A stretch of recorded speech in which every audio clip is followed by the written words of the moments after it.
escuchando más o menos. Se corta, profe. ¿Se corta? Sí, me parece Empezando a escuchar robótico cuando hablo rápido. Hay algo que hace interferencia. ¿Querés, Brandon, que saque la computadora para ver si de esa manera se ve un poco mejor? Ahí, por ejemplo, se te escucha excelente, pero recién cuando empezó a hablar rápido, empezó la interferencia. Bueno, De avísenme. última, si vuelve a cualquier aparecer, cosa. le digo y saca la Por computadora. el momento me escuchan bien, ¿no es cierto? Sí, tengo toda la señal que puedo tener de internet, o sea que ese no sería el problema. Bien, a ver, si hay alguno que no ha estado la clase pasada, la clase anterior, yo les voy a dejar de todas maneras todo el PowerPoint completo y lo van a tener cargado en el foro, seguramente entre hoy y mañana, si logramos acceder. Vimos un poquito primero, tratamos de entender de qué íbamos a estudiar dentro de este área de Derecho Internacional Privado, anda pasando. Tratamos de hacer hincapié en que ustedes recuerden y empiecen a distinguir lo que es ley aplicable y jurisdicción. Les fui mencionando algunos artículos trascendentes o importantes para entender esta distinción. ¿Sigue cortado? ¿Me sigue escuchando mal? ¿O vamos bien? Es como, Sí, doctora, son se pequeños corta. lapsos. Con ruido, no sé cómo resolverlo, Brandon. Puede ser, doctora, que tenga el tono de voz un poco alto y por eso haga como un pequeño que sature el parlante. ¿Y el tono? ¿Cómo pongo el tono? No, ahí se escucha mal igual. El No, tono de voz.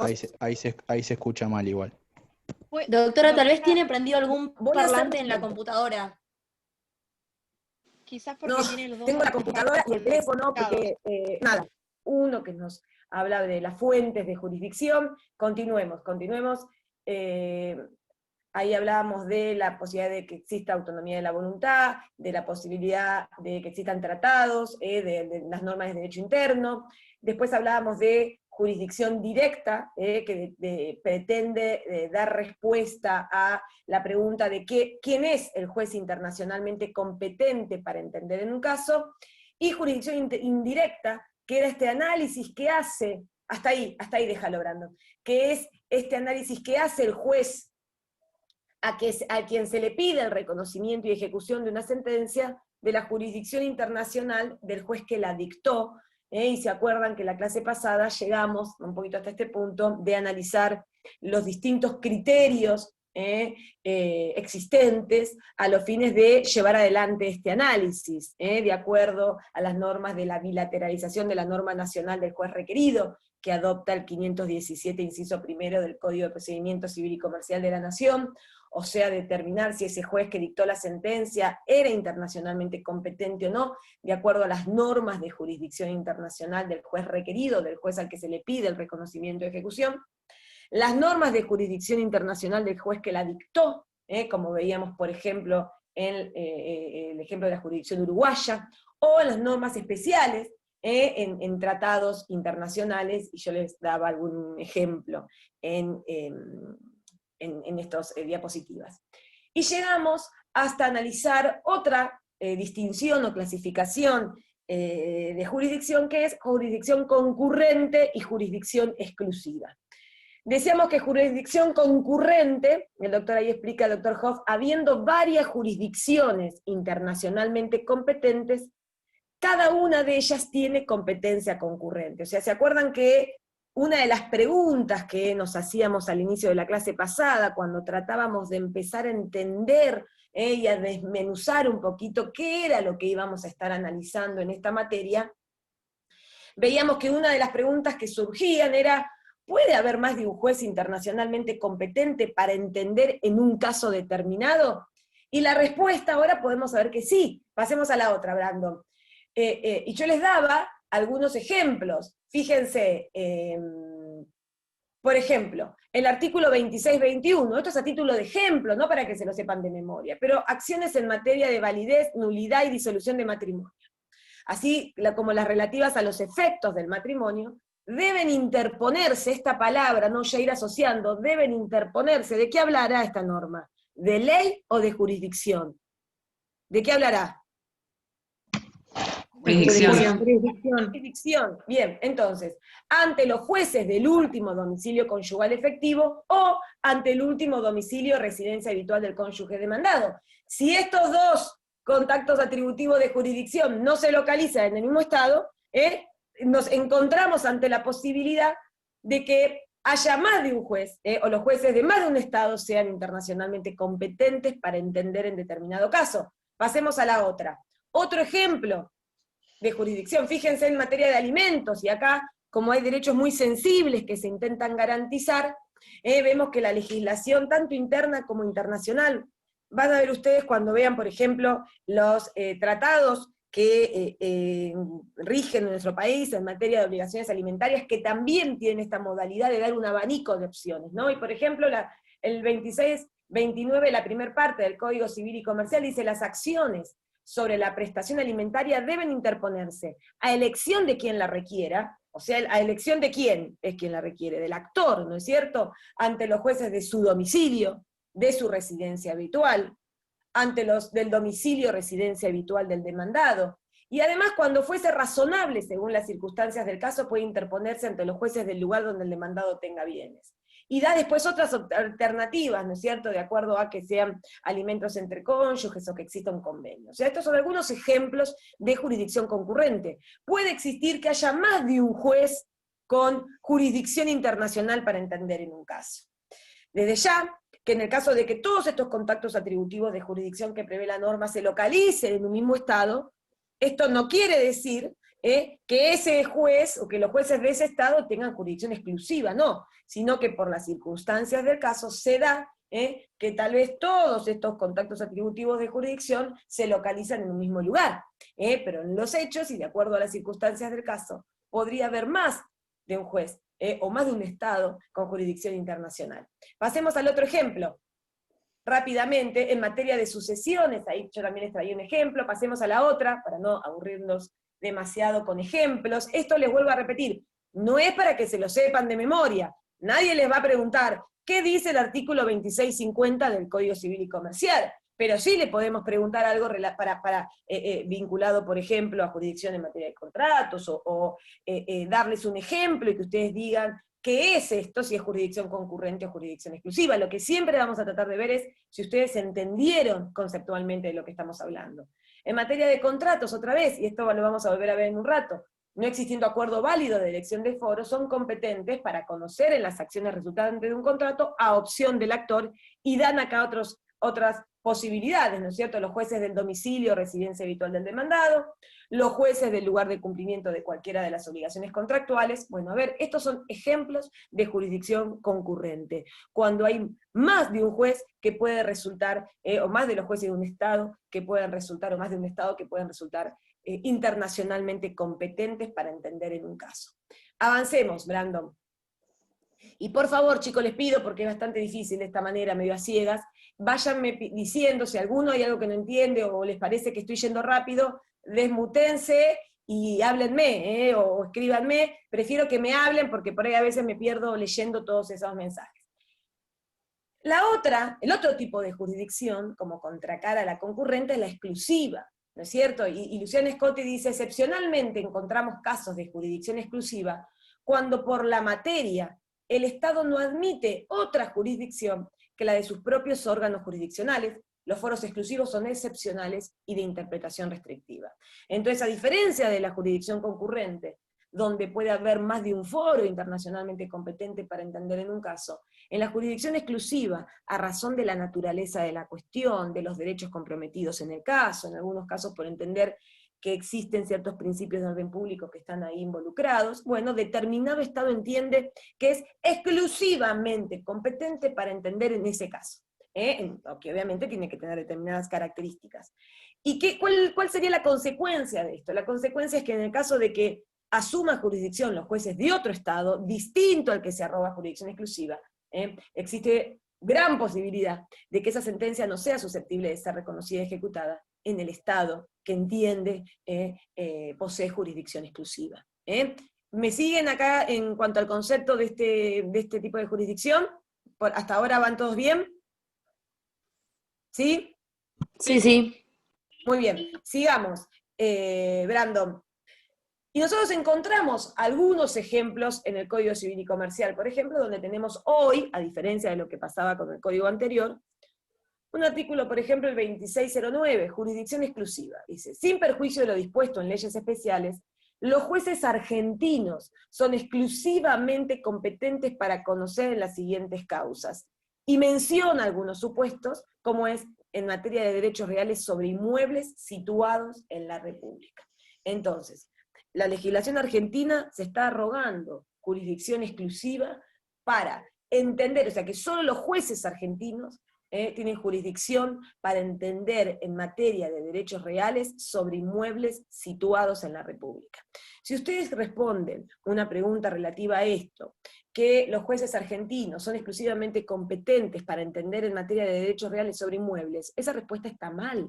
Porque obviamente un juez argentino no tiene jurisdicción exclusiva para entender en materia de derechos reales sobre inmuebles situados en Francia.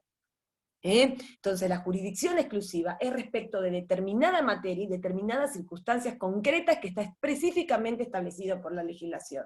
En este caso es claro, los jueces argentinos son exclusivamente competentes para entender en materia de derechos reales, o sea, no de cualquier derecho, no cualquier cuestión donde esté involucrados inmuebles, porque esto también lo vemos. En materia de inmuebles, por ejemplo, situados en Argentina, a veces responden, no, si los jueces argentinos son internacionales, tienen jurisdicción exclusiva para entender en relación a inmuebles situados en Argentina. Bueno, no, tampoco. No es cualquier cosa relativa a inmuebles situados en Argentina. Entonces hay que ser preciso en esto. El 2609 otorga jurisdicción exclusiva a los jueces argentinos en materia de derechos reales sobre inmuebles situados en la Argentina. Otro supuesto es en materia de validez o nulidad de inscripciones practicadas en registro público argentino. Lo mismo, como se entiende que esto se refiere a inscripciones realizadas en registros y entidades nacionales, entonces los jueces argentinos son exclusivamente competentes para entender en materia de validez o nulidad de estas inscripciones. En materia de inscripciones o validez de patentes, marcas, diseños, dibujos, modelos industriales, y demás derechos análogos sometidos a depósito o registro cuando el depósito o el registro, lo mismo, se haya solicitado o efectuado en la Argentina. También, o sea, son derechos que se registran en registros de nuestro país. Continúa con la otra diapositiva, por favor.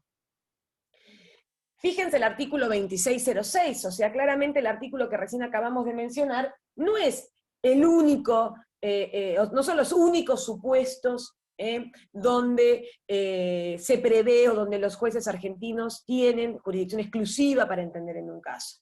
A este artículo que mencionábamos recién debemos agregar fíjense el 2606, dice, carácter exclusivo de la elección del foro. El juez elegido por las partes tiene competencia exclusiva, excepto que ellas decidan expresamente lo contrario. Entonces acá expresamente está previendo el Código Civil y Comercial que en el caso de que las partes hayan ejercido la autonomía de la voluntad y hayan acordado a qué juez o a qué fuero deciden someter determinada diferencia, ese juez elegido por las partes tiene competencia exclusiva, salvo que las partes expresamente hayan previsto lo contrario. Seguimos. Fíjense el 2635, es otro ejemplo, no, el anterior, perdón. El 2635 es otro ejemplo de jurisdicción exclusiva que también encontramos en el Código Civil y Comercial. No ya en la parte, no está ni en el artículo 2609 que hablábamos hoy, que está titulado jurisdicción exclusiva, y está en la parte especial, específicamente en materia de adopción. Fíjense que dice, en caso de niños con domicilio en la República, y esto lo vamos a ver en extenso en la segunda parte cuando veamos adopción, los jueces argentinos son exclusivamente competentes para la declaración en situación de adoptabilidad, la decisión de guarda con fines de adopción y para el otorgamiento de una adopción. Y después la segunda parte habla de anulación. ¿No afecta el orden público? ¿Qué cosa son si no afecta el orden público? ¿La adopción? ¿O no sé a qué se refiere puntualmente Sí, cuando no afecta el orden público? cuando decís en el 2606 que, bueno, si las partes tienen competencia exclusiva, excepto que ellas deciden expresamente lo contrario. Digamos, si hay autonomía de la voluntad y someten la cuestión a una jurisdicción distinta de la Argentina, y ese lugar tiene leyes distintas que afectarían el orden público argentino. No, a ver, pero por eso, a ver, son cosas diferentes. Primero, es complejo que uno cuando haga un acuerdo en un contrato, por ejemplo, pacte acuerde determinada jurisdicción, es muy raro pactar que, bueno, dejar constancia de que ellos no son exclusivamente competentes, por ahí se podría prever la posibilidad de prever más de una alternativa, más de un foro, entonces eso habría que verlo en el caso concreto, cómo está realizado ese acuerdo. Pero lo que vos me estás preguntando es respecto a la legislación. ¿Qué pasa si, ayúdame si estoy entendiéndote distinto, vos me decís, ¿qué pasa si, por ejemplo, las partes pactan, por ejemplo, la jurisdicción de, no, cualquiera, las partes acuerdan que toda diferencia relativa de determinado contrato va a ser resuelta por la justicia en lo civil y comercial de, no sé, de Alemania, ¿no es cierto? O Sí. de París. O sea, bueno, en ese caso, vos lo que me decís es, ¿qué ocurre si la legislación de Alemania o la legislación de París vulnerara el orden público argentino? ¿A eso me estás diciendo? Claro, claro, correcto, sí.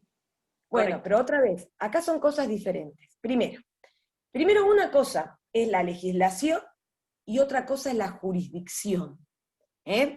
Entonces, que las partes hayan acordado someter su diferencia a la competencia de determinado juez o árbitro, es obligatorio para las partes, porque hace, obviamente, a honrar la palabra empeñada y en la medida en que sea respecto de cuestiones disponibles para las partes. Vamos a ver ahora en un minuto que se acepta la prórroga de jurisdicción territorial y que obviamente las partes deberán estar a este foro pactado y acordado. Ahora, ¿qué puede pasar? Que las partes sometan la diferencia a la jurisdicción de ese Estado. Ese Estado, el juez que tenga que intervenir de ese Estado, va a tener que identificar, como dijimos en la clase pasada, de qué se trata, etcétera, y va a tener que llegar al derecho aplicable. ¿No es cierto? Correcto, sí. Esto para pensar en qué momento nosotros, en el caso de que las partes hayan acordado, por ejemplo, someter determinada diferencia a una legislación extranjera, ¿en qué momento nosotros podemos entrar a analizar si eventualmente el derecho que resulte aplicable viola o no el orden público argentino? ¿Se entiende? Yo quiero que comprendamos lo que estamos diciendo. ¿Me están siguiendo todos? Sí. Sí, sí. Bien. Doctora, Porque yo a priori, cuando tengo que definir a dónde interpongo la demanda, no sé todavía, bueno, obviamente el abogado lo podrá prever, pero no sabe cuál va a ser el derecho que en definitiva va a aplicar, cuál va a ser la solución que ese derecho va a dar, si resulta o no contrario a los principios fundamentales de determinado Estado y de cuál, si el que lo dicta, si el donde eventualmente yo voy a necesitar ejecutar esa sentencia. Entonces, hay que ser cuidadoso con esto, primero para no confundir jurisdicción con ley. Y en el caso de que haya alguna normativa del Estado al que las partes hayan acordado someter determinada diferencia, o sea, que hayan pactado por la jurisdicción de ese Estado, y que ese Estado tenga alguna normativa contraria a nuestro orden público, no excluye a priori necesariamente la posibilidad de que esos jueces intervengan. Porque además, ¿en qué momento vamos a hacer ese análisis? ¿Y quién lo va a hacer? ¿Me siguen lo que estoy diciendo? lo que Sí. le hago una consulta. Sí, no Porque- me acuerdo cómo se llamaba, Sol era la que me hizo la pregunta, ¿no? Y Sol. Sí, ahora vuelvo Sol, ¿eh? Sí, Macarena. Lo que no entiendo es, hay un juez elegido por las partes que tiene competencia exclusiva. Sí. Si acordaron esas jurisdicciones porque conocen a qué ley se van a aplicar, pero más allá de eso, dice, excepto que ellas decían expresamente lo contrario. ¿En qué momento? ¿Al momento de que surge la En que lo diferencia? pactaron, al momento en que lo pactaron. Pero, Al momento en que lo sí, pactaron. pero en una iniciativa, por ejemplo, un contrato de compraventa, Sí. en caso de incumplimiento, pactaron determinada jurisdicción. Y Sí. esa es la principal. Después surge el inconveniente y después vuelven a acordar someterse a otra jurisdicción. No, a ver, por eso. Es bastante minucioso analizar de qué manera ellas podrían acordar lo contrario. Por ejemplo, hacer un contrato y decir, bueno, las partes podrán someter las diferencias que surjan de este contrato a la jurisdicción de los jueces civiles y comerciales de, por ejemplo, Alemania o de Buenos Aires. Y a su vez, la legislación aplicable para su resolución va a ser el derecho, los principios generales en materia de, por ejemplo, del rubro, por ejemplo, si estamos en materia de petróleo, más la legislación civil y comercial argentina. Bueno, no sé, eso habrá que estar a las circunstancias del caso. Eso sería, por ejemplo, una posibilidad. O que expresamente planteen, bueno, esto no otorga jurisdicción exclusiva, lo que pasa es que después en la práctica de qué manera se modificaría, o sea, se genera demasiado confuso para verlo abstractamente. Lo que acá establece el código es, en principio, el juez que las partes acordaron someter la diferencia tiene jurisdicción exclusiva, salvo que las partes decidan lo contrario. Si una vez surgido el litigio, una interpone la demanda en otro lado distinto, y la otra lo quiere consentir, bueno, está bien. Si no se cuestiona la competencia, podrán eventualmente convenir, expresa o tácitamente, modificarla. Pero no estaríamos hablando específicamente de esto. Pero podría ser una posibilidad también. Lo que yo quería con Sol sería que pueden elegir la jurisdicción, pero no necesariamente de forma exclusiva. A ver, difícilmente uno cuando, ahora tal vez que tenemos esta normativa y que uno ya se empieza a familiarizar, podemos empezar a prever, o podría empezar a preverse que uno incluya en el contrato, pactamos determinada jurisdicción, los cuales van a tener jurisdicción exclusiva para entender conforme este artículo. Pero generalmente las partes no prevén esto. La interpretación que da nuestra legislación argentina es que los jueces acordados por las partes tienen jurisdicción exclusiva para entender en esa cuestión, ¿sí? Salvo que las partes hayan acordado otra cosa. Si no los quiero complicar mucho más acá porque podríamos traer distintos ejemplos, distintas posibilidades. Lo que yo sí quisiera que no confundan es jurisdicción con ley. Por lo tanto, el hecho de que pudiera existir en la normativa, en el ordenamiento jurídico del Estado al que decidimos someter la jurisdicción, alguna norma contraria a los principios fundamentales de nuestro ordenamiento jurídico, no excluye a priori esa jurisdicción. Primero porque no sé si la legislación que va a terminar siendo aplicable va a ser la de ese Estado. Puede ser que no, porque estamos en una temática de derecho internacional privado. Puede ser que las partes hayan pactado someter la cuestión a determinada jurisdicción, y que después hayan pactado, por ejemplo, la legislación aplicable, o que los jueces internacionalmente competentes, aplicando la normativa internacional o de derecho interno aplicable, tengan que terminar aplicando el derecho de otro Estado. Que yo pacte la jurisdicción de un país no quiere decir necesariamente que sea la legislación de ese Estado la que vaya a resultar aplicable en el caso. Por eso es tanto más complejo ante un caso en concreto. Lo que me interesa que sepan hoy es que nuestra legislación reconoce supuestos de jurisdicción exclusiva, prevé casos donde otorga, en principio, a los jueces argentinos jurisdicción exclusiva para entender en qué. Primero lo que establece el 2609, ¿no? Derechos reales en relación a inmuebles situados en Argentina, cuestiones relativas a la inscripción en registros situados en nuestro país, lo relativo a marcas, patentes, diseños y demás cuestiones también registradas en registros situados en nuestro país. Pero además te encontramos otras normas a lo largo del Código Civil y Comercial y en otras leyes que también prevén supuesto de jurisdicción exclusiva. Uno es esto, el acuerdo de elección de foro. La otra es el supuesto de la jurisdicción exclusiva que la legislación otorga a los jueces argentinos para conocer en el proceso de declaración en situación de adoptabilidad, guarda con fines de adopción y adopción en relación a niños con domicilio en la República.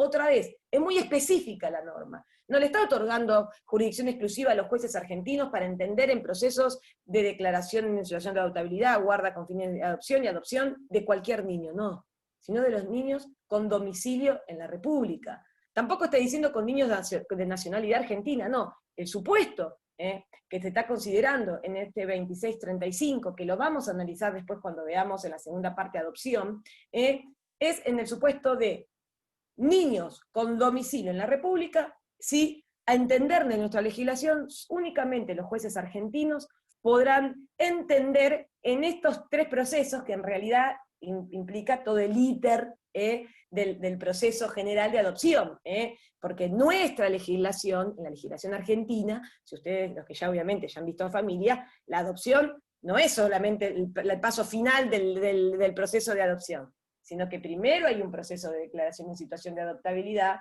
después hay una decisión en materia de guarda con fines de adopción, y luego está el último paso del proceso de adopción que finaliza con la sentencia de adopción y todos los efectos que esto tiene. Pero por eso el código utiliza esta terminología, porque es justamente la terminología propia del derecho argentino interno en esta materia. Entonces, respecto de niños con domicilio en la República, los jueces argentinos son exclusivamente competentes para conocer en estas fases del proceso de adopción. Perdón, ¿puedo hacer una Lean, consulta? acá no... ¿Perdón? ¿Puedo hacer una consulta? ¿Sí? Mi No la duda veo, va... no sé quién. Perdón, ahí pongo la cámara. Anabela, sí, está bien, está bien. Acá estoy. Sí, mi consulta va en que decimos que las partes pueden elegir el juez competente, que tenga competencia exclusiva. No en todas las Esto es- cuestiones, ya vamos a ver en qué cuestiones pueden, Vamos a ver, no en Bien, todos. Claro, bien. Pero hago una consulta. Si, por ejemplo, habláramos de un contrato de compraventa de mercaderías, en el cual Sí. rige un tratado internacional como puede ser, si no me equivoco, es la Convención de Viena. En este caso, si esta convención estableciera jurisdicción exclusiva, prevalecerá la jurisdicción determinada por la Convención de Viena sobre lo que hayan pactado en ese contrato en particular. A ver, Las partes. ahí voy. Primero, varios puntos acá, que les vuelvo a repetir. No se desesperen porque todo esto ustedes lo van a ir aclarando a medida que avanzamos. Primero, que sea en materia contractual, no quiere decir que todos los tratados que hay en la temática rijan todas las cuestiones del contrato. La Convención de Viena sobre el contrato de compraventa internacional de mercaderías no regula todo lo relativo a los contratos, ¿sí? Por ejemplo, la jurisdicción. Entonces, puede resultar aplicable la Convención de Viena respecto de la formación, de los derechos y obligaciones, pero tal vez lo relativo a la jurisdicción no, entonces tengamos que ir a buscar otra solución. Pero aunque tengamos algún tratado que resulte aplicable a esto, ¿sí? Te pido, Brandon, si podés ir para atrás, y creo que teníamos ahí el protocolo de Buenos Aires, ¿no? Después volvemos, no sé, ahora un poquito más para atrás, un poco más para atrás creo que era, ¿sí? Un poco más. A ver ahí. Fíjate acá, por ejemplo, ¿no es cierto? Vos decís con materia de contratos, ¿no? Nosotros tenemos, por ejemplo, además de la Convención de Viena que hemos ratificado, tenemos, por ejemplo, el protocolo de Buenos Aires. Lo primero que vamos a tener que hacer siempre, cuando nos encontremos ante la posibilidad de aplicar cualquier tratado, a cualquier caso, es ver si este caso en concreto está dentro de su ámbito de aplicación. Que haya un tratado que nuestro país haya ratificado respecto a determinada materia, no quiere decir que siempre que tengamos, por ejemplo, una cuestión contractual, vamos a aplicar la Convención de Viena. No. ¿Sí? No.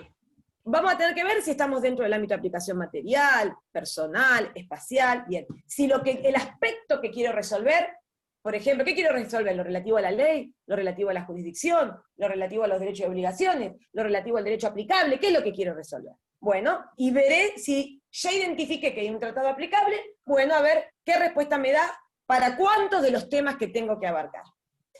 Pero en la mayoría de los casos, por ejemplo, los tratados, porque estamos hablando de la posibilidad de acuerdo, la posibilidad de ejercicio de la autonomía de la voluntad no es para todas las cuestiones. Generalmente la autonomía de la voluntad, y ya lo vamos a ver, se acepta y con la posibilidad de prórroga de jurisdicción, que es lo que nos interesa acá, porque acá estamos hablando de autonomía de la voluntad en materia de jurisdicción.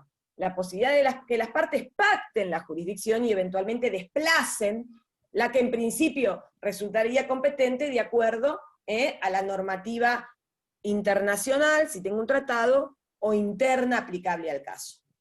Pero en este tipo de cuestiones, aunque sea aplicable un tratado, en general los tratados también reconocen la autonomía de la voluntad. Entonces, fíjate, por ejemplo, el Protocolo de Buenos Aires, sobre jurisdicción internacional en materia contractual.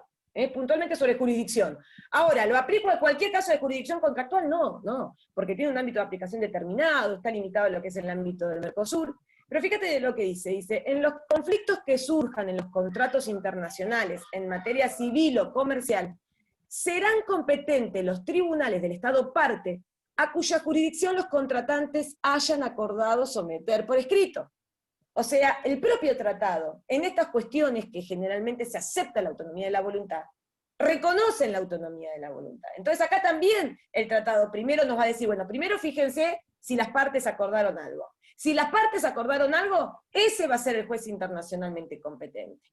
Y si las partes no acordaron nada, porque se olvidaron, porque no quisieron, porque no se pusieron a poner de acuerdo, dice, bueno, después habla, fíjense, dice, el acuerdo de elección de jurisdicción puede realizarse en el momento de la celebración, bueno, sigue el artículo 5 del Tratado del Protocolo de Buenos Aires, que después también lo vamos a ir viendo, pero fíjense el artículo 7, en ausencia de acuerdo, o sea, si las partes no acordaron, tiene jurisdicción a elección del actor y pone alternativas. Entonces, ¿qué es lo que quiero significar con esto?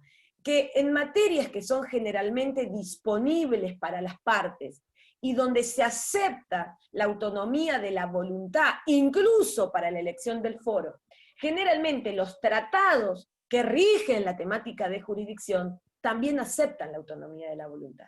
Esto es, también van a avalar primero lo que las partes hayan acordado, y en su defecto seguramente traerán foros alternativos o subsidiarios de jurisdicción. No sé si está respondida tu pregunta, Anabela. ¿Está claro para todos lo que acabo de decir? Bien, sí, en mi caso era muy puntual a que cuadre todo lo que es el ámbito de aplicación temporal, espacial, y sí, para ver el nivel si había un nivel de prevalencia en cuanto a... En materia de jurisdicción y las fuentes de jurisdicción, lo vimos. Primero, fíjense cuando veíamos el artículo 2601, que un poquito nos dice, la jurisdicción internacional de los jueces argentinos, no mediando tratados, o sea, primero voy a ver si hay un tratado.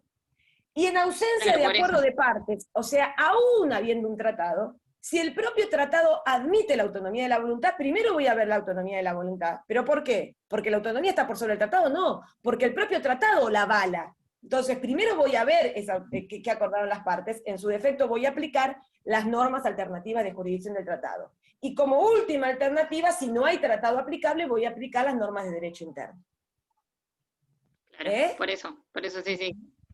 Claro, que puede darse el supuesto que el tratado internacional determine una jurisdicción exclusiva y que es lo menos, pero que no determine sería raro, Anabela, sería raro que en algún tratado se establezca jurisdicción exclusiva de determinados aspectos, y esos estados que han avalado y que han ratificado este tratado, reconozcan, por ejemplo, la autonomía de la voluntad. Generalmente, en los casos donde hay jurisdicción exclusiva, son cuestiones que por la naturaleza son bastante particulares, ¿sí? Y no rige la autonomía de la voluntad. Por eso hay que estar en el caso en concreto, obviamente, pero si hay un tratado, primero voy a ver lo que establece el tratado, ¿sí? Es muy raro encontrar un tratado que prevea esto. Bueno, vamos a ver si que el reglamento, por ejemplo, de la Unión Europea lo hace,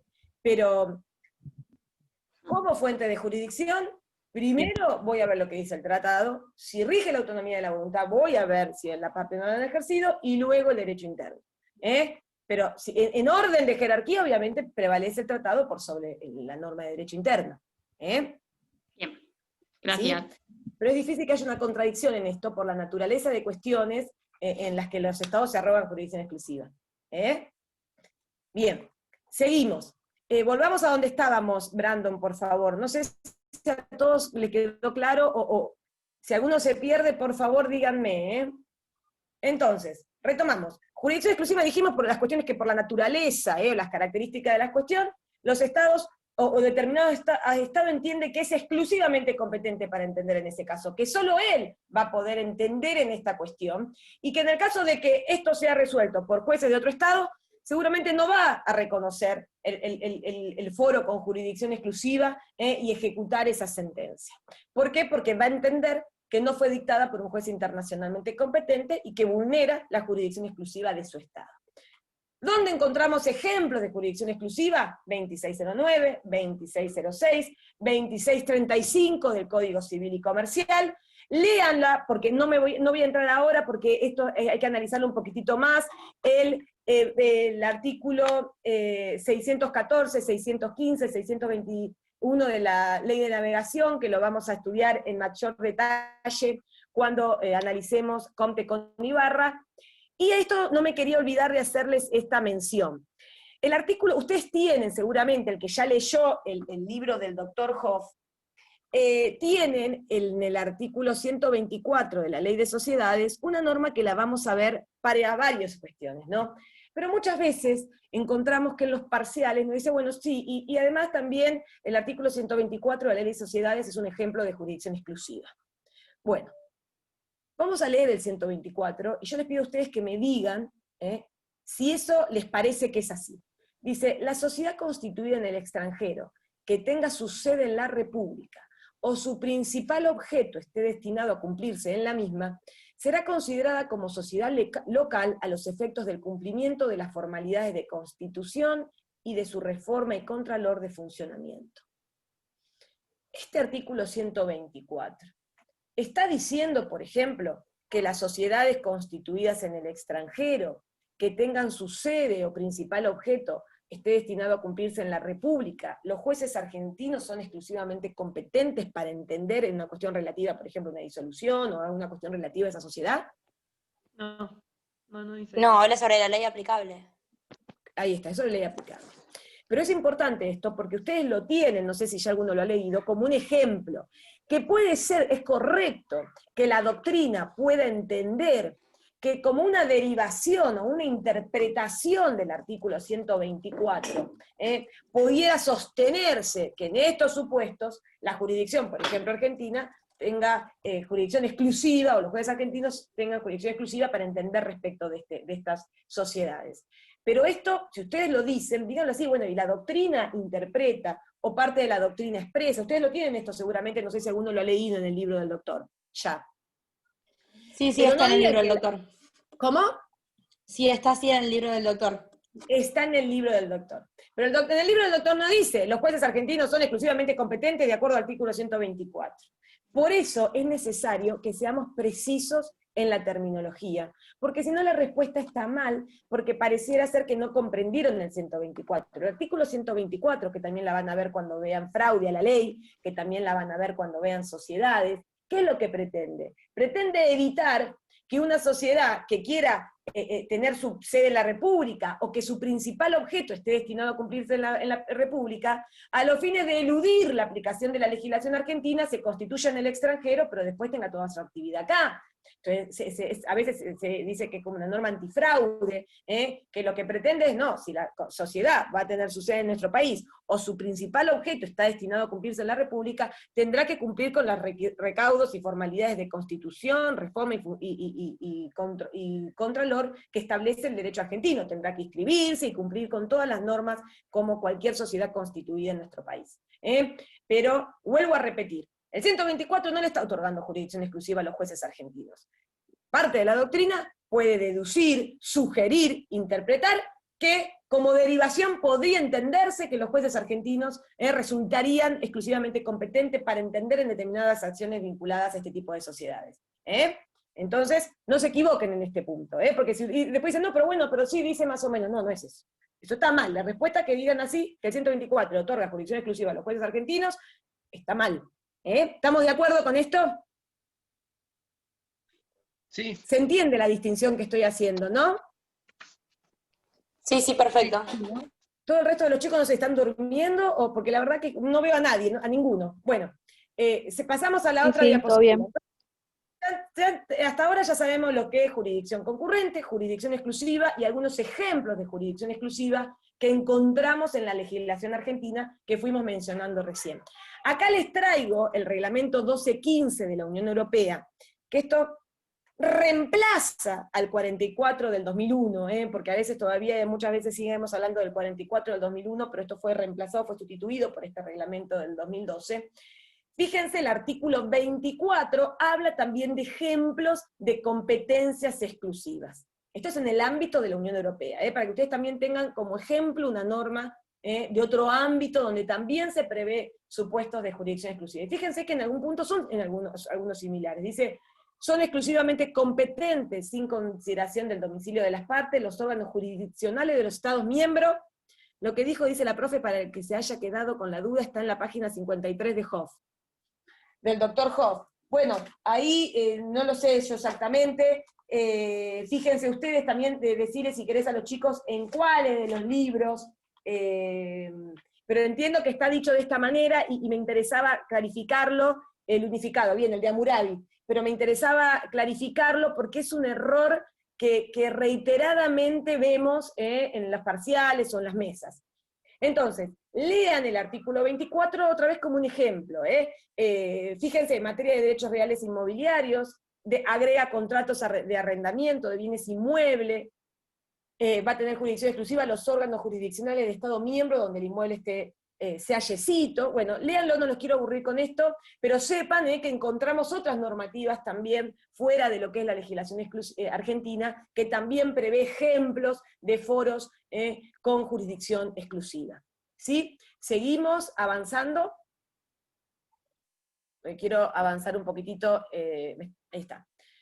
Ahora vamos a arrancar con un tema importante que va de la mano con lo que decíamos hoy, que es la prórroga de jurisdicción, ¿no es cierto? Hasta ahora intentamos entender qué es la jurisdicción, esta potestad derivada de la soberanía del Estado, de decir, hacer realidad el derecho, aplicar el derecho, cuáles son las fuentes, de dónde vamos a ir a buscar la respuesta de cuál es el juez internacionalmente competente. Vimos jurisdicción directa, indirecta, concurrente, exclusiva. Ahora vamos a entrar en un tema específico, si se quiere, que es la prórroga de jurisdicción. O sea, en qué casos puede desplazarse la jurisdicción de un Estado, por ejemplo. Y recordemos que ya el artículo 2601, que lo recordamos hace un rato, decía, dentro de las fuentes de jurisdicción, que la jurisdicción internacional de los jueces argentinos, no mediando tratados, y en ausencia de acuerdo de partes en materias disponibles para la prórroga, se atribuye de acuerdo a las reglas del presente código y las leyes especiales. O sea, ya el 2601 reconoce al acuerdo de partes en materias disponibles para la prórroga como una fuente de jurisdicción. O sea, que las partes puedan acordar a qué jurisdicción someter sus diferencias en cuestiones disponibles. Pasemos a la otra filmina. ¿Y dónde encontramos también normas que avalan o que reconocen esta posibilidad, esta prórroga de jurisdicción? El foro elegido por las partes, la autonomía de la voluntad en el ámbito jurisdiccional. Fíjense el artículo 1 del Código de Procedimiento Civil y Comercial de la Nación. Si bien establece en primera instancia que la competencia atribuida a los tribunales nacionales es improrrogable, dice, sin perjuicio de ello y de lo dispuesto por los tratados internacionales, el artículo 12 de la Ley 48, me interesa acá esta parte, dice, exceptúase la competencia territorial, territorial, en asuntos exclusivamente patrimoniales, podrá ser prorrogada de conformidad de partes. Si estos asuntos, además de ser exclusivamente patrimoniales, son de índole internacional, la prórroga podrá admitirse aún a favor de jueces extranjeros o de árbitros que actúen fuera de la República, salvo en los casos en que los tribunales argentinos tienen jurisdicción exclusiva o cuando la prórroga esté prohibida por la ley. Entonces, ¿qué nos está diciendo ya el artículo 1 del Código de Procedimiento Civil y Comercial de la Nación? Que se admite la prórroga de la competencia territorial. ¿En qué tipo de cuestiones? En cuestiones, dice, exclusivamente patrimoniales y de índole internacional, que es lo que nos interesa en esta materia. Y en estos casos admite la prórroga tanto a favor de jueces extranjeros como de árbitros que actúen fuera de la República. ¿Y cuál sería el límite? Bueno, sería en los casos en que los jueces argentinos o los tribunales argentinos tengan jurisdicción exclusiva, en este caso no se admite la prórroga de jurisdicción, o cuando la prórroga estuviese prohibida por ley. Claramente, este tipo de asuntos donde se admite la prórroga de la competencia territorial, se trata de cuestiones disponibles para las partes, ¿no? Cuestiones patrimoniales e internacionales. Y tengan en cuenta también el artículo 2 que dice, bueno, ¿cómo puede darse esa prórroga? Puede surgir de un convenio escrito, mediante el cual los interesados manifiesten explícitamente su decisión de someterse a la competencia del juez a quien acuden, o sea, puede ser en forma expresa, incluyendo, por ejemplo, una cláusula en un contrato, donde explícitamente las partes acuerdan someter las diferencias existentes o que pudieran existir a determinada jurisdicción, y también, y acá habla de la prórroga tácita, para el actor por el hecho de entablar la demanda, y el demandado, cuando la conteste, deje de contestarla, o opusiere excepciones previas, sin articular la declinatoria. Entonces acá lo que prevé es la forma de esa prórroga. Expresa cuando está explícitamente acordada por las partes, ¿sí? Y esto surge en forma expresa, de un contrato, por ejemplo, de un texto, o bien cuando el actor entabla la acción ante un juez distinto al que sería en principio internacionalmente competente, y el demandado contesta demanda, no la contesta, u opone excepciones sin articular la de incompetencia, se entiende entonces que opera la prórroga tácita de jurisdicción. Obviamente, siempre que estemos en cuestiones donde puede operar la prórroga, en cuestiones en principio disponibles para las partes. Entonces, en el artículo 1 del Código de Procedimiento Civil y Comercial de la Nación, encontramos una norma donde expresamente prevé la posibilidad de prórroga territorial, de la competencia territorial en cuestiones exclusivamente patrimoniales e internacionales. Pero no es la única norma que habilita esta posibilidad de la prórroga de jurisdicción o que las partes pacten una jurisdicción distinta a la que, por ejemplo, correspondería de acuerdo a la normativa aplicable. Pasemos a la otra diapositiva. Hasta acá me siguen, ¿no es cierto, chicos? Díganme si estoy yendo rápido. Sí, bien, En el profesora. código, me siguen, ¿no es cierto? ¿Está claro hasta acá? ¿Uno tiene una duda? No, Sí, no, todo bien. perfecto. Bien. En el Código Civil y Comercial de la Nación también encontramos artículos que específicamente hablan sobre esta temática. El 2605 expresamente prevé el acuerdo de elección de foro, ¿sí? La posibilidad de que las partes acuerden someter las diferencias a determinada jurisdicción. ¿Y en qué cuestiones? Otra vez dice, en materia patrimonial e internacional. Le saca esa palabrita exclusivamente, que alguna doctrina dice, bueno, entonces capaz que podría avalar algunas otras cuestiones que no sean exclusivamente patrimoniales. Bueno, no vamos a poner tan minuciosos en el análisis, pero acá hay una pequeña distinción, ¿no? Porque el articulado es muy similar. Dice, en materia patrimonial e internacional, las partes están facultadas para prorrogar jurisdicción en jueces o árbitros fuera de la República. ¿Salvo en qué casos? Lo mismo que preveía el artículo 1 del Código de Procedimiento Civil y Comercial de la Nación. Salvo que los jueces argentinos tengan jurisdicción exclusiva, o cuando la prórroga estuviera prohibida por ley. Entonces, el Código Civil y Comercial de la Nación, en el artículo 2605, le habilita a las partes a celebrar estos acuerdos de elección de foro, a pactar la jurisdicción internacional en cuestiones patrimoniales e internacionales. Y el artículo 2606 es el que analizábamos hoy. El Código Civil y Comercial le otorga carácter exclusivo. Disculpe, doctora, ¿le puedo hacer una consulta? Sí, claro, claro. Ya vimos ejemplos de jurisdicción exclusiva. ¿Hay algún ejemplo de prórroga prohibida por la ley? Ahora después vamos a ver. Cuando vean, fíjense después cuando analicemos el 614, 615 de la Ley de Navegación, por ejemplo. Perfecto, gracias. Bien. Entonces, el 2606 le otorgaba competencia exclusiva al juez elegido por las partes, salvo que éstas decidan lo contrario. Y el 2607 también debemos tenerlo en cuenta acá, porque habla de la forma, ¿no es cierto?, de esa prórroga. ¿Cómo puede darse? puede ser lo mismo, expresa o tácita. Expresa, ¿cuál sería? Bueno, cuando surge de un convenio escrito, mediante el cual los interesados manifiestan su decisión de someterse a la competencia de juez o árbitro ante quien acuden. Por ejemplo, un acuerdo específico sobre elección del foro, o una cláusula en un contrato.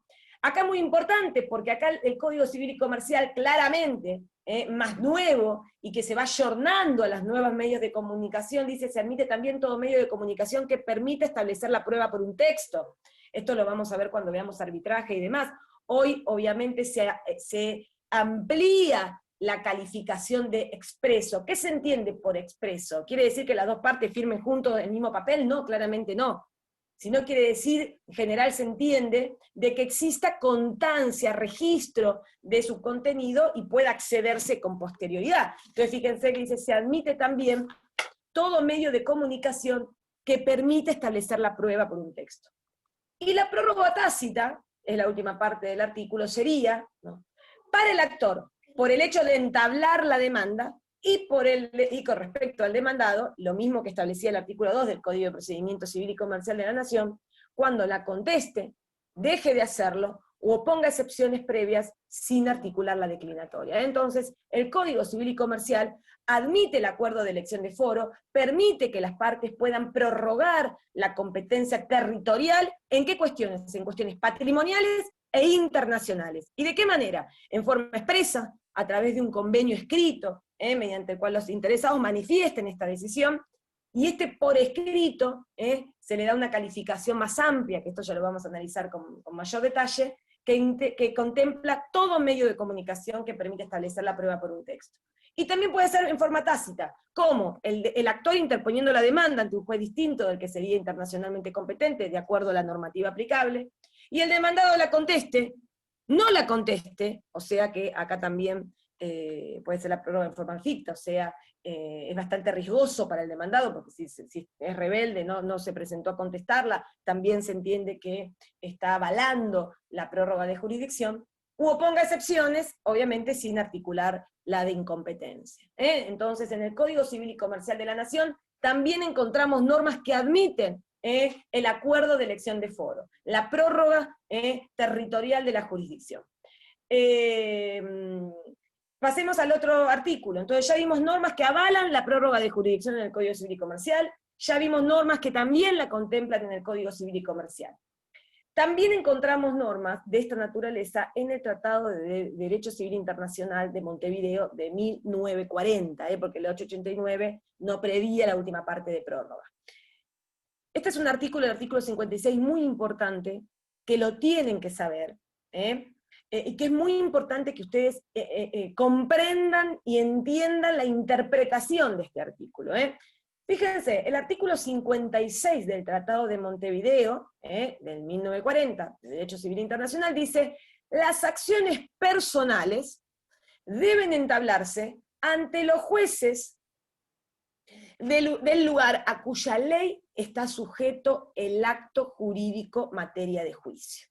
En esta primera parte, el artículo 56 aplica la teoría del paralelismo, hace derivar la jurisdicción de la ley aplicable. Dice, le otorga jurisdicción a los jueces del lugar a cuya ley está sujeto el acto jurídico materia de juicio. Entonces, primero tengo que determinar cuál es el derecho aplicable al caso, y los jueces del Estado al que corresponde ese derecho, se le otorga jurisdicción internacional. Y dice, podrán entablarse igualmente estas acciones personales ante los jueces del domicilio del demandado. Entonces acá, los primeros dos párrafos del artículo 56 prevén una jurisdicción ¿de qué tipo? ¿Exclusiva o concurrente? Concurrente. Concurrente. Porque si el juez del Estado a cuya ley está sujeto el acto jurídico materia de juicio es de un Estado distinto al del domicilio del demandado, puede ser que paralelamente haya dos jueces, o los jueces de dos estados con jurisdicción internacional. Y el tercer párrafo incorpora esta posibilidad de prórroga. ¿Qué quiere decir esto? De desplazarlo, de que no entienda el juez internacionalmente competente, conforme, ya sea al tratado o a la normativa de derecho interno aplicable, sino que las partes puedan pactar a qué juez o a qué árbitro deciden someter esa diferencia. Y dice el artículo 56, se permite la prórroga territorial de jurisdicción si, después de promovida la acción, el demandado la admite voluntariamente, siempre que se trate de acciones referentes a derechos personales patrimoniales.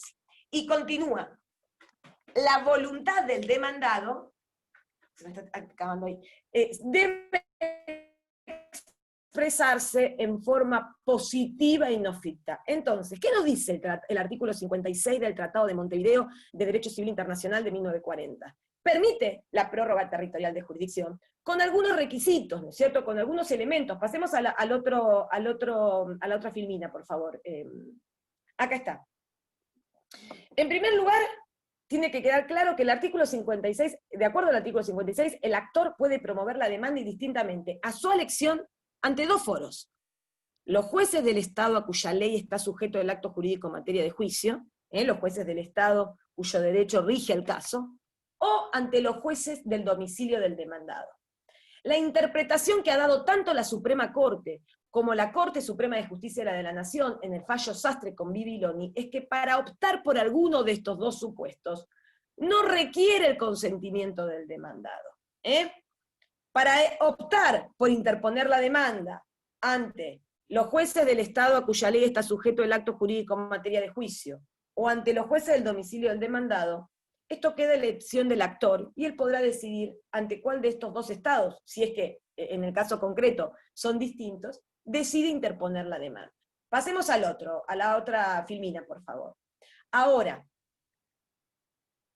el Tratado de Montevideo, el artículo 56, permite la prórroga territorial de jurisdicción, ¿sí?, en este tercer y cuarto párrafo, pero ¿en cuáles términos?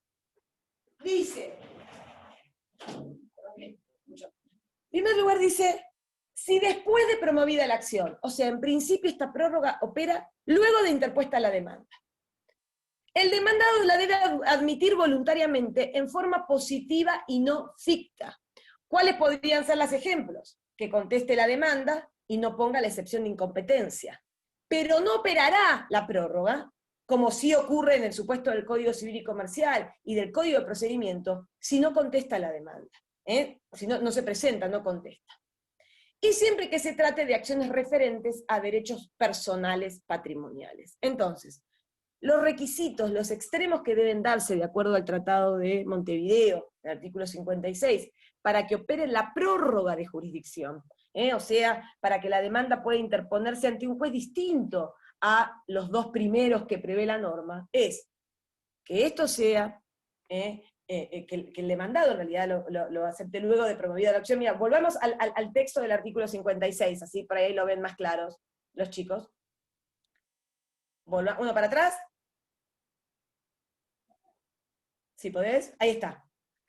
Fíjense, dice, se permite la prórroga territorial de jurisdicción si, después de promovida la acción, el demandado la admite voluntariamente, o sea, esta conformidad, este consentimiento del demandado, debe otorgarse luego de interpuesta la demanda, siempre que se trate de acciones referentes a derechos personales patrimoniales. Otra vez, la prórroga acá se acepta también en cuestiones patrimoniales, o sea, en cuestiones en esencia disponibles por las partes. Y esa voluntad del demandado, este consentimiento a la prórroga, debe expresarse en forma positiva, o sea, se requiere alguna conducta positiva de él, por ejemplo, contestar la demanda y no poner excepciones, y no ficta, como sería simplemente dejar de presentarse, no contestar la demanda. ¿Está claro esto, chicos? Es muy importante que quede clara la interpretación del artículo 56. Sí, está claro, por ahí tendría que después bajarlo un poco para comparar lo que veníamos hablando al principio, cuándo un conflicto va a tener la jurisdicción del Tratado de Montevideo, cuándo va a seguir al Código de Procedimiento de Nación y cuándo al CCC. Bueno, a ver, en esto vamos a tener que ver el caso. Ante un caso en concreto vamos a ver si resulta aplicable el Tratado de Montevideo, entonces a los fines de resolver la jurisdicción internacional, por ejemplo, y si estamos hablando en materia de acciones personales, vamos a aplicar el Tratado de Montevideo. Si no resulta aplicable el Tratado de Montevideo, porque alguno de sus requisitos de aplicación no se dan, entonces, bueno, recurriré a la norma de derecho interno si no tengo otro tratado. Y ahí aplicaré tanto el Código de Procedimiento Civil y Comercial de la Nación, porque es concordante con el Código Civil y Comercial. O sea, aplicaré las normas de derecho interno. Un fallo que ayuda a interpretar esto es el fallo Sastre con Bibiloni. Pasemos un poquitito más para adelante, porque en el fallo Sastre con Bibiloni, tanto el fallo de la Suprema Corte es muy ilustrativo. Yo acá le transcribí únicamente el de la Corte, porque avala el anterior. El de la Suprema Corte lo tienen también en el, ahí deja ahí por favor, en impresiones de la facultad, y yo en el campus, el cuatrimestre pasado, le fui poniendo los links para que ustedes puedan ir accediendo, así que todo este material lo van a tener en el campus. Fíjense, este fallo Sastre con Bibiloni se trata de una acción promovida por don Tomás Emilio Sastre contra los señores Filiberto Narciso y Ricardo Bibiloni por daños y perjuicios con motivo de una colisión automovilística, o sea, es un accidente de tránsito que ocurrió en el año 66 en la localidad de Punta del Este, República Oriental del Uruguay. El actor interpone la demanda ante los jueces argentinos. Y por ahí esto es un extracto de la resolución, pero básicamente acá esto ocurre un accidente en Punta del Este, Uruguay, y tanto el actor como el demandado tenían domicilio en la República Argentina. Entonces, el actor promueve la demanda ante la justicia argentina. Dice, apelado el auto de primera instancia por la parte, dice, los demandados opusieron excepción de incompetencia de jurisdicción, la que en principio fue desestimada por el juez. Los demandados dicen, no, mira, este accidente ocurrió en Uruguay, el derecho aplicable, y ahora vamos a ver cómo lo prevé el artículo 43 del Tratado de Montevideo, es el derecho uruguayo, no hay conformidad del demandado, por lo tanto, resultan competentes los jueces uruguayos. Apelado el auto de primera instancia por la parte demandado, el Tribunal de Alzada lo revocó, pero interpuesto recurso de inaplicabilidad de ley ante la Suprema Corte de la Provincia de Buenos Aires, dictó sentencia, y a razón de considerar equivocada la interpretación que del tratado hizo la Cámara, revocó a su vez lo resuelto por la Cámara en cuanto hacía lugar a la defensa en cuestión. O sea, primera instancia rechazó el planteo de incompetencia, la Cámara hizo lugar a la incompetencia, y la Corte revoca el fallo de Cámara, haciendo una interpretación correcta del artículo 56 del Tratado de Montevideo, que luego es confirmada por la Corte. Pasemos a la otra filmina. Fíjense, esto es fallo de la Corte. La Suprema Corte de la Provincia de Buenos Aires revocó el pronunciamiento de la Sala Primera de la Cámara de Apelaciones de La Plata, y declaró la competencia del juez interviniente, o sea, del juez de La Plata, para entender en esta causa por cobro de daños y perjuicios resultante de un accidente de tránsito ocurrido en Punta del Este, República Oriental del Uruguay, en virtud de que los demandados tienen su domicilio en la República Argentina.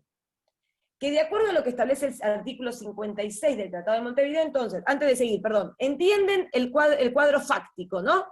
Hay un accidente que ocurre en Uruguay, tanto el actor, que no surge acá, pero tanto los actores como los demandados, tenían su domicilio en Argentina, ¿sí?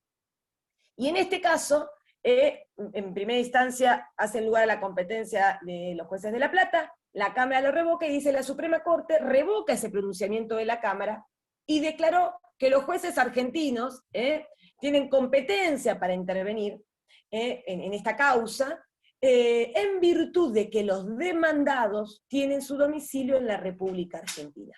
Si hacemos un poquito de memoria, los supuestos de jurisdicción que preveía el artículo 56, ¿se acuerdan que uno era los jueces del Estado a cuya ley se encuentra sujeto el acto jurídico en materia de juicio, y el otro el domicilio del demandado?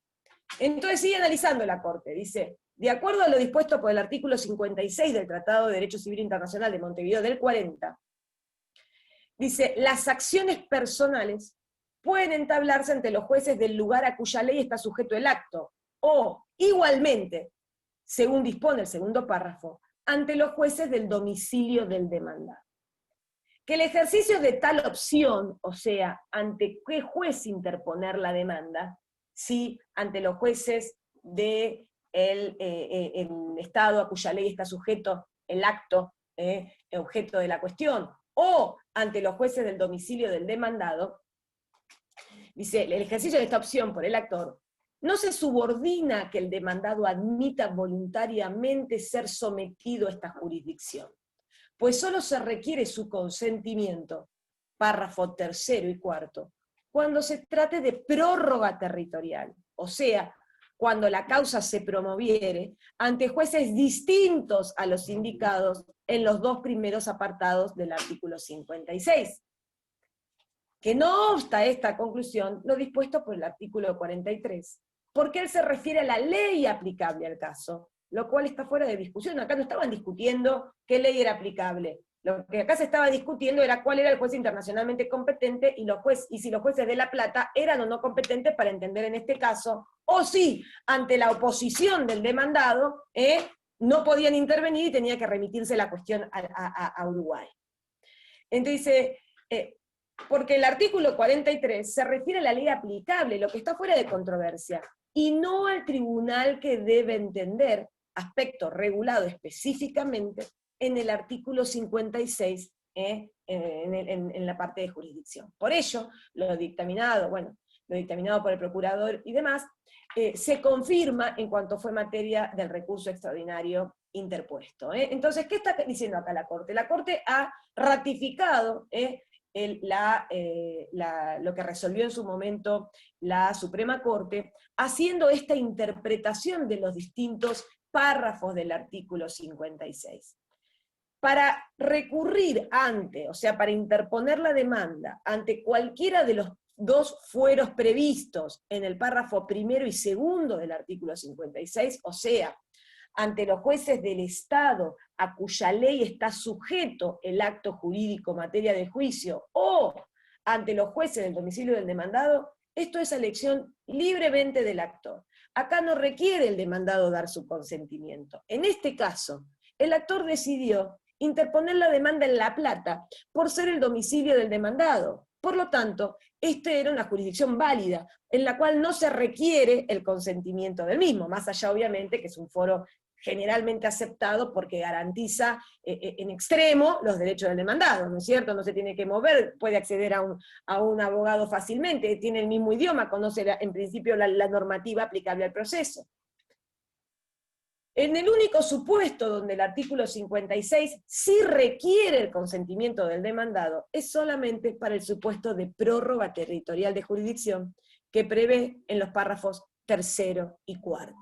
Y ese consentimiento, ¿cómo tiene que ser? Tiene que ser posterior a la interposición de la demanda, obviamente en cuestiones que sean susceptibles de prórroga, o sea, en cuestiones personales, patrimoniales, y que esa conformidad, que ese consentimiento sea otorgado en forma positiva y no ficta.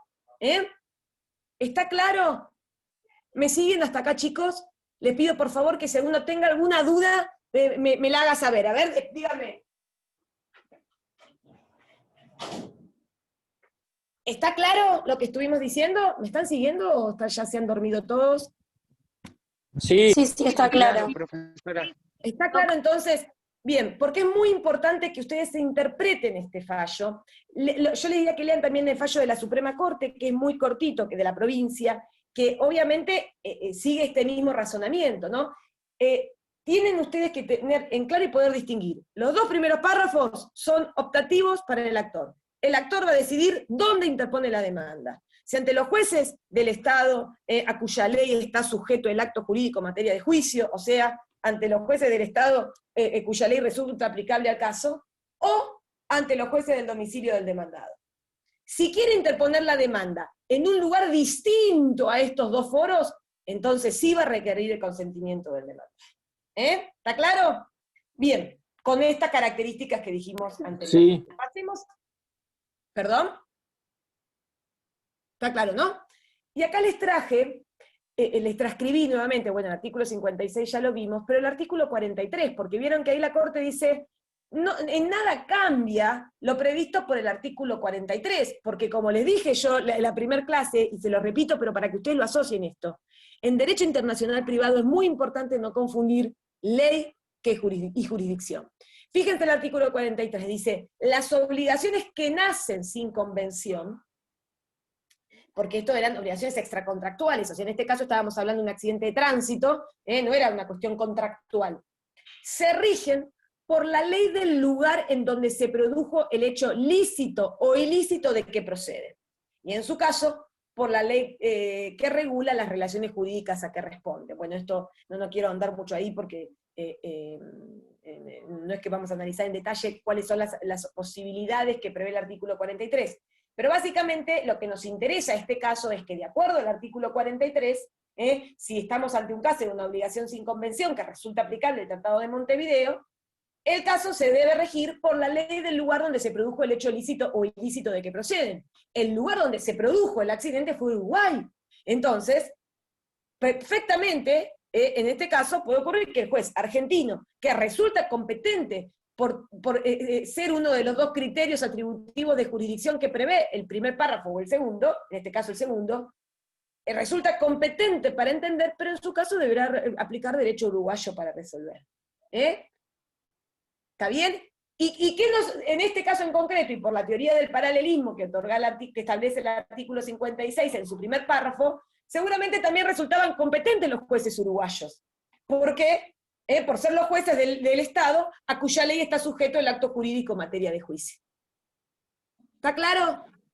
¿Sí? Profe, una pregunta. Sí, sí. O sea que en este caso se da el supuesto de que los jueces competentes serían, en este caso, jueces argentinos, pero con aplicación del derecho uruguayo, en virtud del artículo 43. Claro. Correcto. Ah, perfecto. Correcto. Se me había confundido jurisdicción con ley aplicable. Claro, pero lo importante es esto, es distinguir cuando estamos hablando de jurisdicción. ¿Me ven bien o se traba? ¿Saco otra vez esto? Se escucha entrecortado cuando activa la máquina, el video. Por eso, perdón, porque veía que me hablaban desde el teléfono y traté de verlos, pero no porque se traba. Ahí me escucha mejor, ¿no? Sí. Bien, entonces, es correcto lo que decía este compañero. En este caso, no cabe duda, de acuerdo al artículo 56, que los jueces argentinos eran internacionalmente competentes. ¿Por qué eran internacionalmente competentes? ¿Porque se le ocurrió al juez, se le ocurrió al actor? No, porque eran los jueces del domicilio del demandado. Ahora, esto es a los fines de la jurisdicción. ¿Qué derecho aplico? Voy a buscar la norma que resulte aplicable en esta temática, y en ese caso el juez tendría que aplicar derecho uruguayo, por ser la ley del lugar donde se produjo el hecho lícito o ilícito de que procede. ¿Está claro? Léanlo ustedes con tranquilidad, este fallo Sastre con Bibiloni. Es corto, no es más de lo que yo ahí les transcribí la parte de la Corte, porque bueno, un poquito reiteraba lo trascendente y confirma el fallo de la Suprema Corte, pero es muy importante que no se confundan en la interpretación de este artículo 56. El primero y el segundo párrafo no son prórrogas, son supuestos de jurisdicción internacional que específicamente prevé el tratado para las acciones personales. La prórroga está en el tercer y cuarto párrafo, y solo para el supuesto de prórroga hace falta el consentimiento del demandado, después de promovida la acción, y siempre que el demandado la acepte en forma positiva y no ficta, y obviamente que se trate de cuestiones susceptibles de prórroga, o sea que sean cuestiones personales patrimoniales. ¿Está claro entonces? ¿Alguno tiene alguna duda de este tema del artículo 56 del fallo Sastre? ¿No? ¿Ninguno? Bien. Bien. Seguimos entonces, seguimos. Lo van a tener en el material de estudio, y lo tienen en el libro, y lo van a tener en el PowerPoint también, pero no tiene que haber entonces error acá. Es claro el fallo, también es claro el artículo, pero bueno, a veces se genera alguna confusión. Pasemos al otro, que creo que también les traje como ejemplo, de otra normativa que prevé nuestro ordenamiento jurídico. O sea, nosotros dentro de lo que es el ordenamiento jurídico argentino ya vimos el Código de Procedimiento Civil y Comercial, artículo primero, prevé la posibilidad de prórroga territorial de la jurisdicción en cuestiones exclusivamente patrimoniales e internacionales. Después el Código Civil y Comercial también habla de cuestiones patrimoniales e internacionales, el acuerdo de elección de foro, este carácter exclusivo de la jurisdicción, de qué manera expresa o tácita puede otorgarse. En materia convencional, o sea, en materia, ¿quedan 10 minutos? Bueno, en materia de tratados internacionales también tenemos, por ejemplo, el protocolo de Montevideo, el Tratado de Montevideo de 1940, que vimos recién, y lean, que esto ya lo leímos, por eso no me voy a detener mucho acá, el Protocolo de Buenos Aires sobre jurisdicción internacional en materia contractual, que hoy lo charlábamos un poquito con una de las compañeras que había preguntado, también prevé la posibilidad de prórroga cuando habla de acuerdo de elección de foro. Puede realizarse en el momento de la celebración del contrato, durante su vigencia, o una vez surgido el litigio. Habla de cuál es la ley que rige. Dice, la validez y los efectos del acuerdo de elección de foro se regirán por el derecho de los Estados partes que tendrían jurisdicción de conformidad a las disposiciones del presente protocolo. Dice, haya sido elegida o no la jurisdicción, esta se entenderá prorrogada a favor del Estado parte, donde se promoviera la acción, cuando el demandado, después de interpuesta, la admita voluntariamente en forma positiva y no ficta. Acá también requiere que sea en forma positiva y no ficta. O sea que aunque sea, se presente, conteste la demanda o no ponga excepción, pero no bastaría con no contestar la demanda. Léanlo ustedes el Protocolo de Buenos Aires, pero se los traigo como una norma más dentro del ordenamiento convencional. Sí, no sé, alguno se ríe ahí, pero yo tampoco, no sé a qué se refería. Perdonen si no contesto algo, porque no leo todo lo que están escribiendo. Entonces tengan en cuenta también el Protocolo de Buenos Aires, que obviamente también admite el acuerdo de elección de foro y esta posibilidad de que las partes pacten la jurisdicción internacional en algún juez distinto eventualmente a los supuestos de jurisdicción subsidiaria que prevé el artículo 7 del protocolo. Avancemos para tratar de ir terminando. Bueno, por ahí sería un punto que no llegamos. Avanzar, por favor. Foro de protección. Esto simplemente, en algunos casos y en algunas materias donde se entiende que hay una parte débil, al menos al momento de la negociación, y que no hay igualdad de poder de negociación, como es, por ejemplo, en materia de consumo, en materia de derecho de consumidor, las legislaciones suelen prever estos foros de protección, donde se procura dar un abanico de opciones a la parte débil, pero restringir la jurisdicción al domicilio del, en este caso del consumidor o de la parte débil del contrato, cuando quien acciona es la parte fuerte. Fíjense, como un ejemplo, el 2654, las demandas que versen sobre relaciones de consumo pueden interponerse a elección del consumidor, o sea, si es el consumidor el que acciona ante los jueces del lugar de celebración del contrato, del cumplimiento de la prestación, de la entrega de bienes, del cumplimiento de la obligación de garantía, del domicilio del demandado, del lugar donde el consumidor realiza actos necesarios para la celebración. O sea, fíjense todo el abanico de posibilidades que se le da al consumidor. También dice los jueces del Estado donde el demandado tiene sucursal, agencia o cualquier forma de representación cuando ésta haya intervenido en la celebración del contrato o cuando el demandado las haya mencionado al efecto del cumplimiento de una garantía contractual. Ahora dice, la acción entablada contra el consumidor por la otra parte contratante solo puede interponerse ante los jueces del Estado del domicilio del consumidor. En esta materia no se admite el acuerdo de elección de foro, un ejemplo donde no se admite la prórroga de jurisdicción que veíamos hoy, cuando veíamos cuándo no se admite la prórroga, bueno, cuando la prórroga estuviera prohibida por ley, por ejemplo. Entonces, cuando quien acciona es la parte fuerte del contrato, en este caso no es el consumidor, sino que es el comerciante, el empresario, o sea, la otra parte, entonces en ese caso solamente va a poder accionar ante el domicilio del demandado, ante los jueces del domicilio, perdón, del consumidor. En el reglamento de la Unión Europea 1215 del 2012 también tienen ejemplos de foros de protección, lo vemos a veces en materia laboral, bueno, en materia de consumo, a veces en materia de seguros, donde se parte de la base de entender que no había igualdad de poder de negociación. Avancemos al otro, que hay 2 o 3 conceptos que me interesan darles, pero bueno, si no, foro de necesidad. Tengan en cuenta que el Código Civil y Comercial introduce este concepto de foro de necesidad. ¿A qué se refiere eso? Este concepto, este foro. Serán aquellos casos donde un juez que no es internacionalmente competente, que en principio no se le ha atribuido por la normativa aplicable jurisdicción internacional, pueden excepcionalmente intervenir en un caso a los fines de evitar la denegación internacional de justicia. ¿Por qué? Porque incurrir en denegación internacional de justicia genera responsabilidad internacional para los estados. Por lo tanto, excepcionalmente, cuando los jueces pudieran estar incurriendo en denegación internacional de justicia, se habilita que tomen intervención, que conozcan en el caso, aunque en principio no son internacionalmente competentes.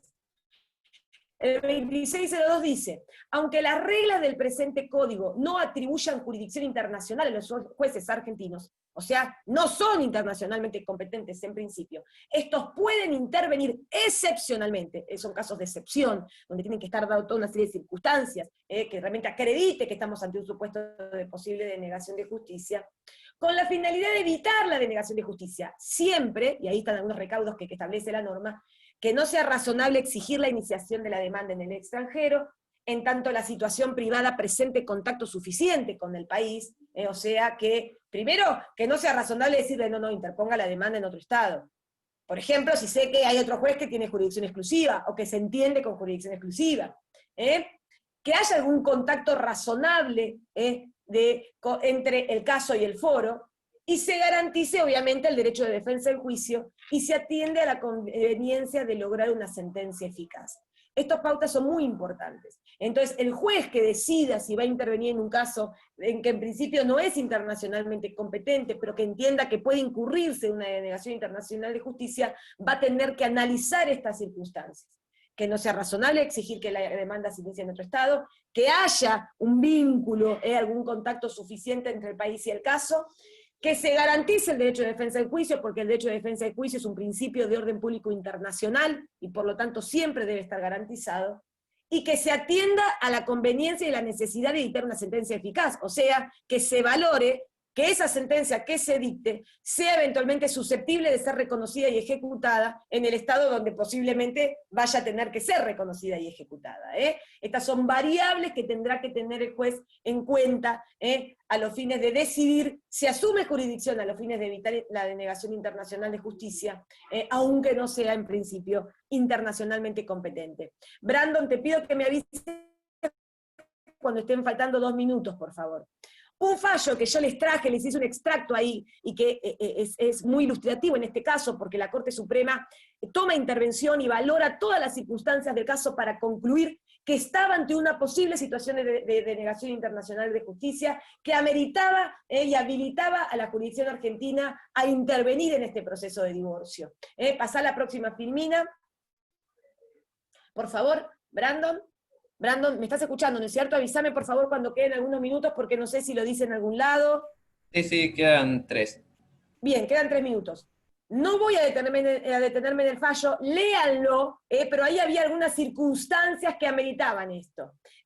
Fíjense, esto se trataba de una demanda de divorcio que interpone la señora de una muy avanzada edad, tenía más de 80 años, hacía 5 años que estaba tratando de notificar al demandado, el demandado era naviero, o sea, tenía buques con banderas en distintos estados, había planteado la incompetencia de la jurisdicción argentina en base a la normativa entonces vigente en materia de divorcio, y acá la Corte meditó, bueno, a ver, que entendía que estaban ante un caso donde de denegarse la jurisdicción argentina, para entender en el caso, podía exponerse a la actora a una posible situación de denegación internacional de justicia, teniendo en cuenta la avanzada edad, la dificultad en notificar a este señor, que no tenía claramente domicilio en un estado particular, que nada garantizaba que de Italia, donde denunciaba su domicilio, de golpe no fuera a decir después que te domiciliaba en otro lado. Entonces, en base a todas las circunstancias, entendieron que la jurisdicción argentina era competente y debía intervenir a los fines de evitar un posible caso de denegación internacional de justicia.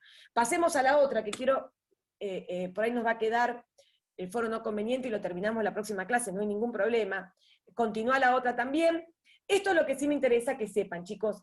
Existen contactos atributivos de jurisdicción razonables, ¿sí? ¿Qué quiere decir razonables? Que se basan en contactos válidos, ciertos, serios, estrechos entre el caso y la jurisdicción para otorgarle competencia. digamos, el principal y universalmente aceptado es el del domicilio del demandado, ¿no es cierto? Garantiza a ultranza el derecho de defensa del demandado, no se tiene que trasladar, tiene que litigar en su mismo idioma, o sea, el domicilio del demandado claramente es un contacto atributivo de jurisdicción. El elegido por las partes en materia disponibles, otra vez, cuando se avala la autonomía de la voluntad por ser cuestiones patrimoniales internacionales, también es un contacto razonable atributivo de jurisdicción. El lugar del cumplimiento del contrato, el lugar donde se cometió el hecho ilícito, son algunos foros que se entienden razonables, ¿sí? O que existe un contacto lógico y son contactos razonables para otorgar jurisdicción a un Estado. ¿Y por qué la necesidad de que los Estados se basen y asuman jurisdicción cuando existan contactos razonables atributivos de jurisdicción? Para evitar una sentencia claudicante, para evitar dictar una sentencia que después realmente no tenga eficacia fuera de las fronteras de ese Estado. Los contactos no razonables o exorbitantes, como pueden ser estos ejemplos que menciono acá, exponen a que esa sentencia no pueda no ser reconocida en el extranjero, por entender que en el caso no tenía ningún vínculo razonable, ningún contacto serio con el juez que asumió jurisdicción. Bueno, no quiero que se corte y quedemos por la mitad, creo que es una o dos filminas más, muy probablemente vayan a tener inclusive otra clase, por ahí si podemos con el doctor Hoff, para que él les da estas clases así abiertas. ¿Se cortó? ¿Se está cortando o no? Los quiero saludar a todos, antes que se corte, les agradezco haber participado de esta manera, espero que hayan entendido y que hayan podido seguir la clase, yo la verdad estuve un poquito a ciega, no los veía. La próxima clase vamos a comenzar con arbitraje, y llegado el caso, obviamente si alguno tiene alguna duda de esta temática la tratamos, y en breve ya van a tener todo el material subido al campus. Muchas Quédense gracias. tranquilos por el PowerPoint porque va a Gracias. Gracias, doctora. Gracias. Gracias, doctora. Gracias a ustedes, que estén muy bien. Hasta luego. Chao, gracias. Hasta luego.